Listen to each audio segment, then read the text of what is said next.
اور جو کچھ کماتی وہ مردوں کو دے دیا کرتی، مگر وہ ظالم مرد ان عورتوں پر کچھ بھی خرچ نہ کیا کرتے، عورتوں کو جانوروں کی طرح مارتے پیٹتے تھے، ذرا ذرا سی بات پر عورتوں کے کان، آنکھ اور ناک کاٹ دیا کرتے تھے، عورتوں کو دردناک سزائیں دے کر قتل کر دیا کرتے۔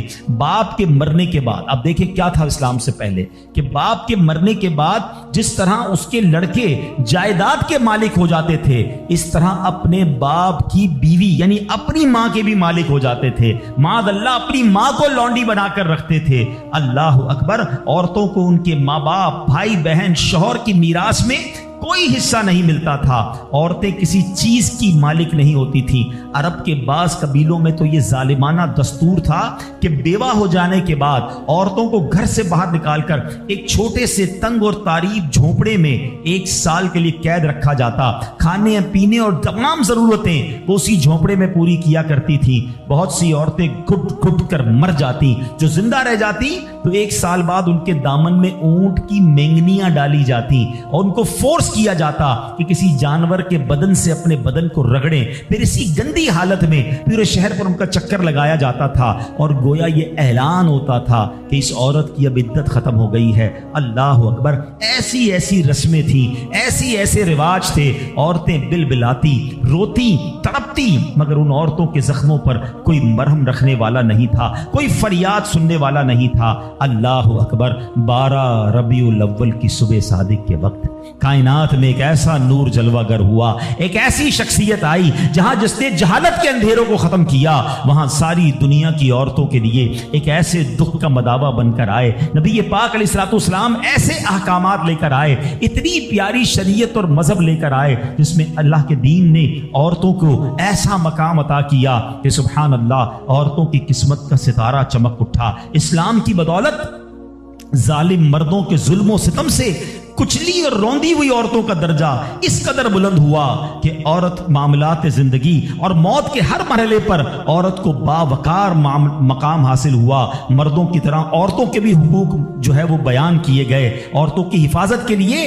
احکام خداوندی نازل ہوئے، عورتوں کو مالکانہ حقوق مل گئے، عورتیں اپنے مہر کی رقموں، اپنی تجارتوں، اپنی جائیدادوں کی مالک بنا دی گئیں، اپنے ماں باپ، بھائی بہن، اولاد اور شوہر کی میراثوں کی وارث قرار دی گئیں۔ الغرض وہ عورتیں جو مردوں کی جوتیوں سے بھی زیادہ ذلیل و خوار تھیں، انتہائی مجبور و لاچار تھیں، وہ مردوں کے دلوں کا سکون اور ان کی گھروں کی ملکہ بن گئیں۔ چنانچہ قرآن مجید صاف صاف لفظوں میں خواتین کے، عورتوں کے حقوق بیان کرتے ہوئے ارشاد فرماتا ہے، بسم اللہ الرحمن الرحیم، خلق لکم من انفسکم ازواجا لتسکنوا الیہا وجعل بینکم مودۃ ورحمہ۔ قرآن کہتا ہے تمہارے لیے تمہاری جن سے جوڑے بنائے کہ ان سے آرام پاؤ اور تمہارے آپس میں محبت اور رحمت رکھی۔ اب کوئی مرد نہ عورتوں کو مار پیٹ سکتا ہے، نہ ان کو گھروں سے نکال سکتا ہے، اور نہ کوئی ان کے مال و اسباب یا جائیدادوں کو چھین سکتا ہے، بلکہ ہر مرد پر مذہبی طور پر عورتوں کے حقوق ادا کرنے لازم ہیں۔ اللہ اکبر۔ گویا اسلام نے ظلم کا دروازہ بند کر دیا، کبھی ماں کے روپ میں، کبھی بیٹی کے روپ میں، کبھی بہن کے روپ میں، تو کبھی زوجہ کے روپ میں۔ اللہ اکبر۔ عورت کو ایک ایسا مرتبہ عطا فرما دیا کہ عورت کسی بھی روپ میں ہو، جب بھی اس کے جناب حقوق تلف کیے جائیں گے، نا انصافی کی جائے گی، اسلام وہاں پر اپنا کردار ادا کرتا ہے۔ اسلامی قوانین سامنے آتے ہیں، عورتوں کے حقوق بیان کیے جاتے ہیں۔ آؤ سب سے پہلے بات کرتے ہیں بیٹی کی۔ کتنی بڑی نعمت اسلام نے قرار دی، مگر آپ جانتے اسلام سے پہلے بیٹی کا حال کیا ہوتا تھا؟ اللہ اکبر۔ بیٹی کی پیدائش کو شرمندگی سمجھا جاتا تھا۔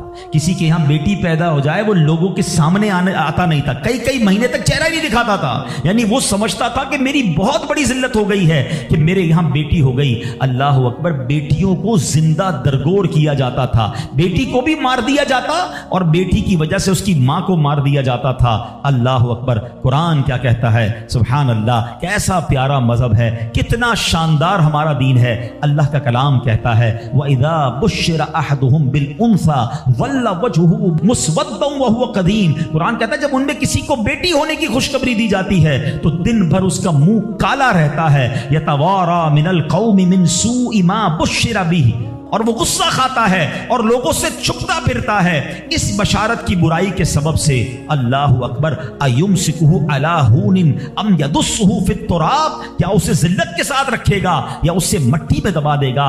الا ساء ما یحکمون، ارے بہت ہی برا حکم لگاتے ہیں۔ اللہ اکبر۔ اب جناب ہوتا کیا تھا کہ بچیوں کو زندہ دفن کیا جاتا، مگر اس معاشرے میں ایسے لوگ بھی تھے جن کو اللہ نے کیسا نرم دل دیا تھا۔ حضرت صعصعہ، سنیے گا، حضرت صعصعہ بن ناجیہ رضی اللہ تعالیٰ کا معمول کیا تھا کہ وہ خود کہتے ہیں نبی پاک کی بارگاہ میں آ کر، حضور میں دیکھتا تھا کہ جب کسی کو گھر میں بچی پیدا ہوتی تھی اور اس کو وہ دفنانے کا ارادہ کرتا تھا، میں اس کے گھر جاتا، کہتا کچھ پیسے لے لو، بچی مجھے دے دو، دفنانا نہیں، میں اس کی کفالت کروں گا۔ کہتے حضور 360 بچیوں کو میں نے دفن ہونے سے بچایا، لیکن ایمان نہیں لایا تھا۔ 2 اونٹنیاں دی، 10 اونٹنیاں دی، بعض اوقات میں نے حاملہ 10 اونٹنیاں دے کر اور ایک اونٹ فدیہ دے کر بچیوں کو بچایا۔ حضور کیا میرے اس زمانے کا وہ عمل مجھے کوئی اجر دے گا؟ ایمان تو نہیں لایا تھا مگر یہ نیکی کر کے آیا ہوں۔ اللہ کے حبیب نے کتنا پیارا جواب دیا، فرمایا اجر تو تمہیں مل گیا نا، تم ایمان لے آئے، دیکھو اس نیکی کے سبب تمہیں اسلام مل گیا۔ اور سنو، ہم تو یہ کہیں گے صرف اسلام نہیں ملا بلکہ وہ تو صحابی بھی بن گئے، اللہ کے نبی کے دور میں ایمان لے آئے نا، پیارے آقا کی صحبت اختیار کر لی تو اللہ نے ایمان بھی دیا، صحابی بھی بنا دیا۔ لیکن میرے پیارے اسلامی بھائیوں، ایسا حال تھا کہ بچیوں کو پھینک دیا جاتا تھا۔ اب یہاں میں تھوڑی سی بات آج کے دور کی بھی کرنا چاہوں گا۔ ہم انشاءاللہ قرآنی احکام عورتوں کے بارے میں بھی سنیں گے اور ساتھ ساتھ اپنی تربیت بھی کرتے جائیں گے۔ ہم میں سے بہت سارے بیٹیوں والے ہوں گے، مگر کیا یہ خبریں نہیں آتی کہ بچی کی پیدائش کی وجہ سے ماں کو برا بھلا کہا جاتا ہے، گھروں میں جھگڑے ہیں، معاذ اللہ۔ اب بھی یہ خبریں آتی ہیں کہ بچی پیدا ہوئی تو کچرا کنڈی پر پھینک دی گئی۔ یہ تو پھر سے ہم لگتا ہے اسی دور میں جا رہے ہیں۔ اسلام جو بچیوں کے حقوق لے کر آیا، اسلام جو بچیوں کو برا ماننے کے خلاف عمل کرنے کا ہمیں حکم دیتا ہے، بلکہ سنو حدیثیں کیسی ہیں۔ اے بچیوں والو تمہیں مبارک ہو، اے بیٹیوں والو تمہیں مبارک ہو، اپنی بیٹیوں کو کبھی برا نہ سمجھنا۔ نبی پاک علیہ الصلوۃ والسلام فرماتے ہیں جس شخص کے بیٹی ہو وہ اسے زندہ دفن نہ کرے، اسے ذلیل نہ سمجھے اور اپنے بیٹے پر اسے ترجیح نہ دے تو اللہ عز و جل اسے جنت میں داخل کر دے گا۔ ایک اور جگہ نبی پاک فرماتے ہیں، اللہ اکبر، یہ حدیث تو میں کہتا ہوں ختم ہے نا، اس کے بعد الفاظ ہی نہیں بچتے۔ بہت ساری بیٹیوں کی فضیلت کی حدیث ہے مگر یہ حدیث ادھر جا کے لگتی ہے، دل کو چھو لیتی ہے۔ سنو تو صحیح اس کے الفاظ کیا ہیں۔ اللہ کے نبی فرماتے ہیں بیٹیوں کو برا مت کہو، میں بھی بیٹیوں والا ہوں۔ ہائے ہائے، ختم ہو گئی نا بات ہے۔ اللہ کے نبی نے صلی اللہ تعالی وسلم نے اپنی نسبت بیٹیوں کی طرف فرمایا میں بھی بیٹیوں والا ہوں۔ بے شک بیٹیاں تو بہت محبت کرنے والیاں، غم گسار اور بہت زیادہ مہربان ہوتی ہیں۔ ایک اور حدیث سنو، نبی پاک فرماتے ہیں جو شخص 3 بیٹیوں یا بہنوں کی اس طرح پرورش کرے کہ ان کو ادب سکھائے۔ اب اسلام یہاں پر نہ صرف بیٹیوں کا درس دے رہا ہے، اے بہنوں والوں تمہیں بھی مبارک ہو، بہنوں کو حقیر نہ سمجھنا، یہ ان لوگوں کے لیے بھی درس ہے۔ اسلام جب نہیں آیا تھا نا تو بہنوں کے حقوق نہیں تھے، ان کو کوئی ورثے میں حق نہیں دیتا تھا، بہنوں کی شادیاں نہیں کرواتے تھے۔ مگر آج بھی کچھ قبائل سنا ہے ایسے ہیں، آج بھی بدبخت کچھ لوگ ایسے ہیں جو بہنوں کے حق دبا لیتے ہیں۔ ارے بہنیں تو غم گسار ہوتی ہیں، بہنیں تو بھائیوں کا مان ہوتی ہیں، ارے بہنیں ہوتی ہیں تو گھر میں رونق ہوتی ہے۔ ارے بہنوں کو عزت دیا کرو، بہنوں کو پیار دیا کرو۔ اور آج جو بہنوں کا حق دباتے ہیں، آج جو بہنوں کو ذلیل کرتے ہیں، نہ کرنا۔ ہمارا اسلام بہنوں سے محبت کا درس دیتا ہے۔ سنو بیٹیوں والو اور بہنوں والو، اللہ کے حبیب کیا فرماتے ہیں صلی اللہ تعالی علیہ وسلم، میرے نبی کا فرمان ہے کہ جس کی 3 بیٹیاں یا بہنوں کی اس طرح پرورش کرے، ان کو ادب سکھائے، ان سے مہربانی کا برتاؤ کرے، یہاں تک کہ اللہ عز و جل اسے بے نیاز کر دے، یعنی ان کا نکاح ہو جائے، تو اللہ تعالیٰ اس کے لیے جنت واجب فرما دیتا۔ یہ ارشاد سن کر ایک صحابی کھڑے ہو گئے۔ صحابہ کے سوال بھی بڑے کمال کے ہوتے ہیں۔ یقین کرو ہمارے بہت سارے کام سیدھے جو ہے نا، ہمارے لیے بہت ساری آسانیاں صحابہ کے سوالات نے کر دی۔ اب ہو سکتا ہے یہاں میرا کوئی بھائی ایسا بیٹھا ہو جس کی 3 بیٹیاں نہ ہوں، وہ کہتا ہے میری تو 2 ہیں۔ صحابی نے سوال کیا حضور اگر 2 لڑکیوں کی پرورش کرے تو ارشاد فرمایا اس کے لیے بھی یہی اجر و ثواب ہے۔